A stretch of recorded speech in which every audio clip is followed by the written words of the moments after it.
Hi guys, Luton here. So this week we've seen the release of Battlefield 4 across the world on different platforms, but it would be fair to say that this has had a fair few issues. There's been some real problems in the game, and as positive as the game is, as enjoyable as the game is, it's also been very, very problematic. It's been very frustrating at times, and there's all the obvious things that we've had issues with, like for example the crashes, like for example the issues with the netcode, the audio problems, the lack of queuing, and all of these things.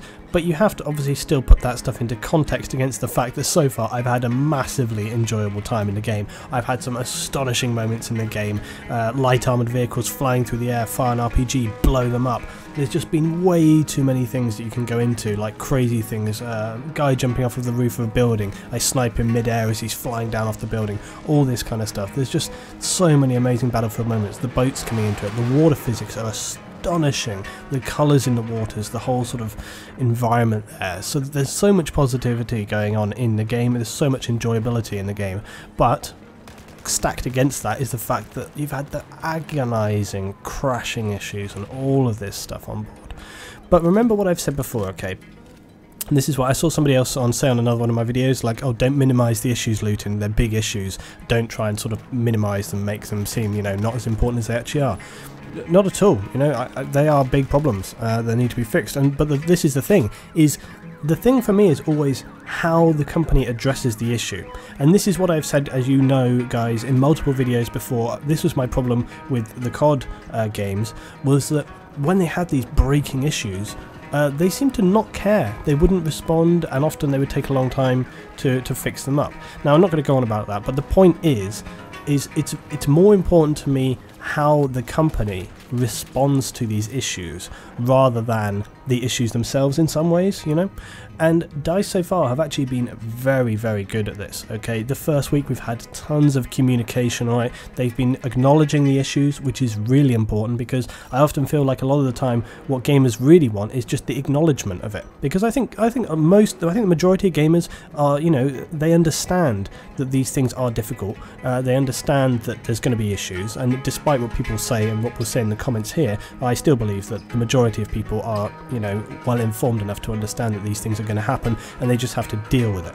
And as I say, it's more important how the company responds back to that by saying, yes, we know this is a problem, we're looking at it urgently. And let's not forget, they have already, in the very, you know, it's only been a few days, they've added queuing in, they've been fixing those crashing issues, they have acknowledged that there are some, like for example, there's the QBB issue, where if you have a silencer on the gun and you fire that gun, it automatically just destroys all sound in the map for everybody.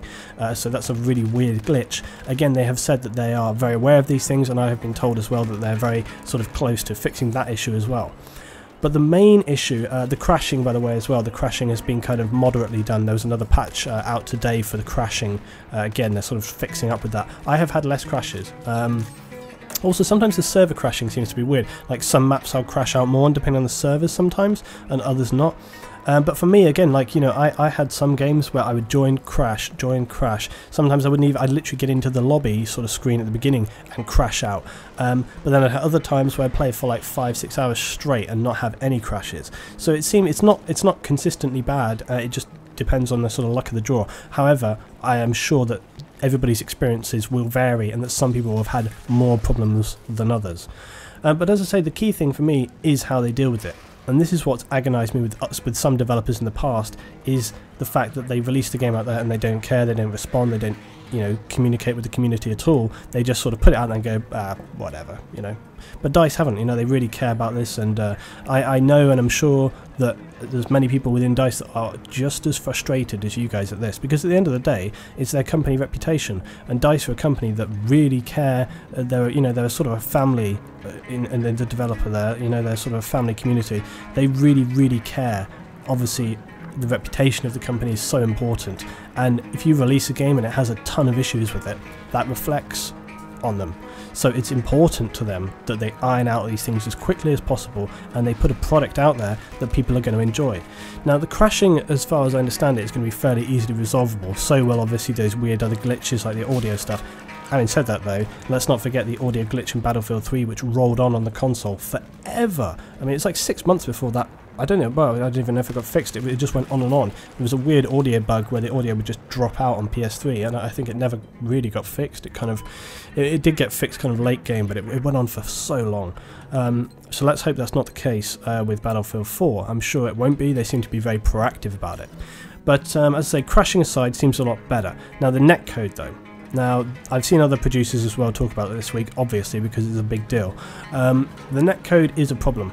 For example, if you run around a corner, and this is what's been happening to me, run around a corner, put like 10 shots, bang on target on that guy, and he just turns around and kills you, it's because the timing is out to do with the net, alright? So it's because of the way that your computer's communicating across the net to them, so it's out of sync. So although you come around the corner and see him, from his point of view, he may have actually been able to turn and get onto you earlier. So it's other weird things like this. Okay, for example, another one. I was diving behind buildings with my helicopter, and I thought I was getting locked, even though I was out of line of sight, I was in cover.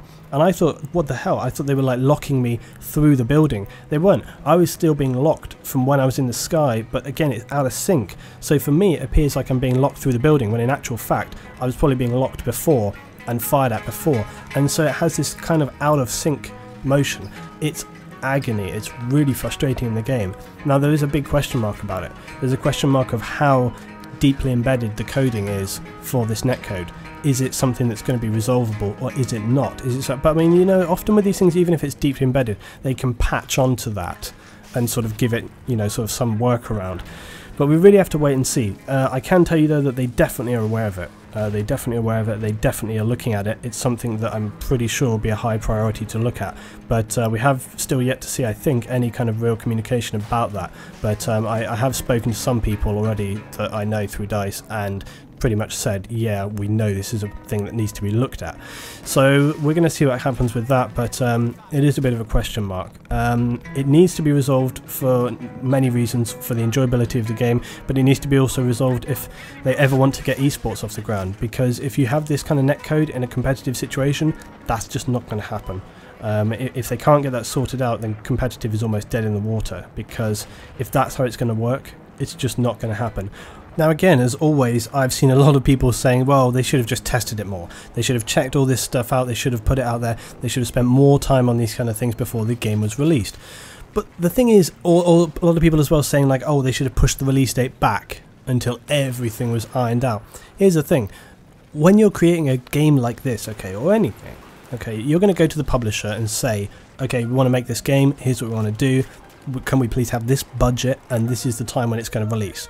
So it's like anything else, okay, when you're under kind of a contract and you're producing a product, you have to obviously give a specified date, because that's how business works. You go to them and say, this is the time, and so on, or they dictate to you, okay, this is when we would like to see it by.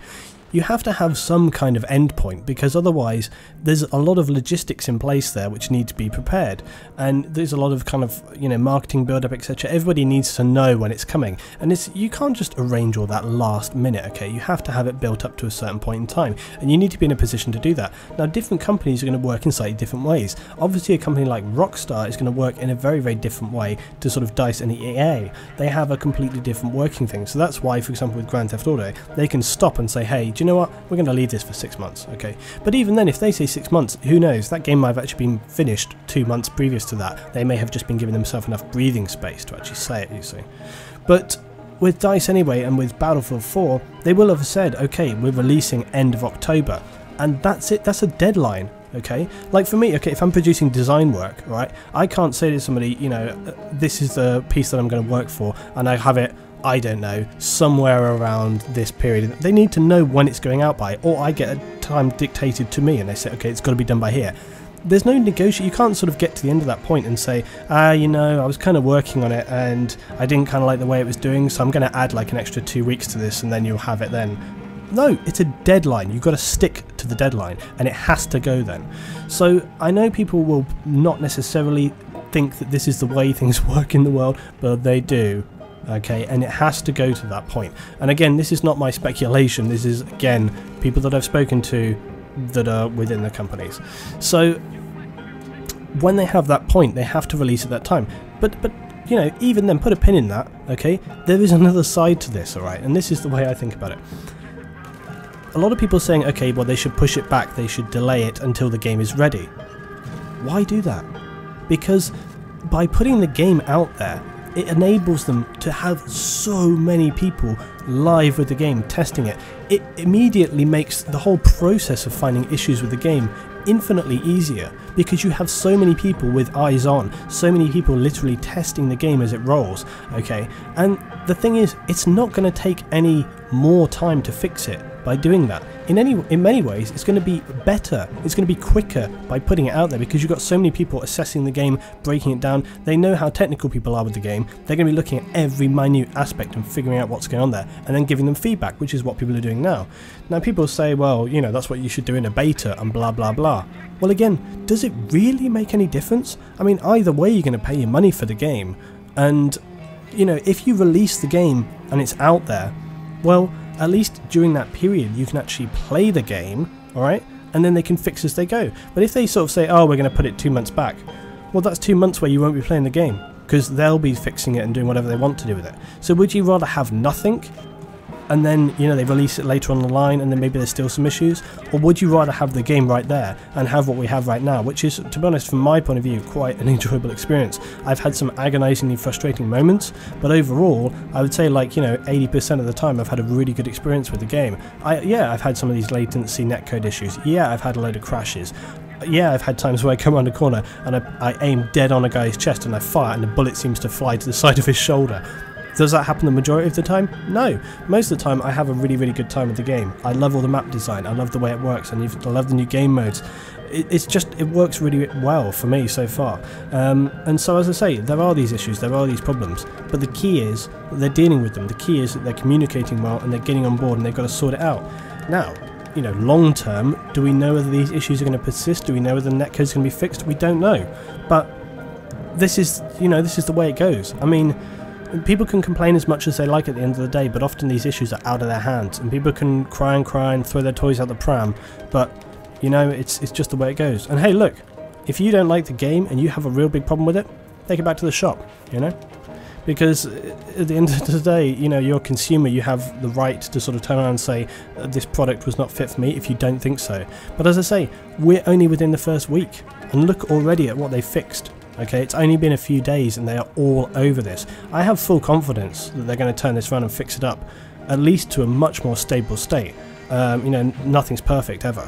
Okay, there's always going to be issues. I mean, PS3, you know, the PS3 game always, still, even to the end, you'd have times where it would freeze. Okay, Bad Company 2, the same. And how many other games do you play that has these kind of issues? Right, not these kind of issues, but how many other games do you have that crash and so on and so on, especially on the PC? I mean, Jesus Christ, crashing happens every bloody game you buy. So I know that people wanted a perfect release. I know people wanted everything to be perfect from day one. It was all smooth, everything worked exactly as it should. And of Christ, you know, God, I wanted that. You know, I wanted a game that you just throw it on, everything works 100% exactly as you would imagine it to. And in some ways, I guess people can, you know, you're rightly sort of critical of the fact that, hey, well look, we learned all this stuff from Battlefield 3, so surely that would carry across. I think actually it's very indicative of the fact that they have changed so many things around, and that it was not a direct sort of cloning carry-on from Battlefield 3. If anything, that shows that they've built it in a quite different way, because of the fact that they have some of these issues which were resolved previously in Battlefield 3, and they're kind of having to start again in many ways. Now I know that that's a whole other topic, and there's a bit of history behind sort of how the games have developed separately there as well. But one thing I would say is, as I said, you know, the key really is how they develop on from that, where we go with it. And if anything, you could say something along the lines of the fact, well, look, maybe DICE tried to put too much into the game. They tried to please everybody too much. They tried to give everything they could into this game. They put so much in, but in the process of doing so, they kind of, you know, overreached the bounds. You know, their eyes are bigger than their stomach. You know, they tried to add too much, and in the process caused more problems for themselves. And maybe if they'd refine it back, but then again, we're back to this classic double-edged sword. You're damned if you do, you're damned if you don't. If you don't add enough, people rage that they haven't added enough to the game to make it new. If they add too much, it causes an imbalance and they have some more issues that they maybe couldn't handle, and so on and so on. So you know, you're stuck always between a kind of rock and a hard place here, and I really believe that they're doing the best that they can. Okay, and from what I've seen and from what we've seen in social media, what we've seen in the forums, Battlelog forums, they are working on these fixes. I mean, as I say, Christ, they've fixed a couple of the major issues within the first days. So that's my thoughts on some of these troubles, guys. We're moving forward, it's all going in the right direction as far as I can see at this time. There's some big question marks to be had. We'll see how they pan out in the next week. A lot of people have been asking me to do my review about multiplayer and Battlefield 4 in general. I will have some stuff coming up obviously this week, but I wanted to put a little bit of a pin in the multiplayer sort of reviewing aspect because they're still working on these changes, they're still working on these fixes, and as I say, whenever a game releases, I think it's very important to give them that kind of tinkering time, give them a week or so to just have a little look at how things are going, change things around, get it to where it should be, and then you can look at it as a whole package. Be sure as always to drop me your thoughts below. What has been your experience with Battlefield 4 so far? As always, I know you guys, my subscribers, you're awesome, but try to keep it on the constructive side. I know most of you probably will because you always make fantastic comments, but keep it constructive, keep it objective, try and look at the good and the bad, because as I say, I have had fantastic, astonishing moments in game. I've also had agony, so it goes both ways. But I think, you know, after this next 2 weeks, maybe we'll be moving in the right direction, the positive direction, and it's going to be great from there on out. Thanks for watching again, guys. I'll see you next time for some more Battlefield 4.